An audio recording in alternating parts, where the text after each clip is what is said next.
না?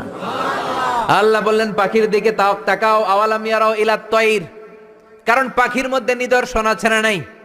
পাখি নিয়ে গবেষণা করলে পাখির রব আল্লাহরে খুঁজে পাওয়া যাবে, ঠিক কি না?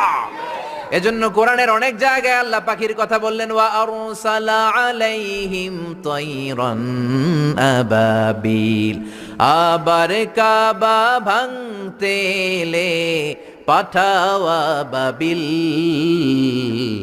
দাও খোদা দাও আমায় আবার উমার দারাজ দিল।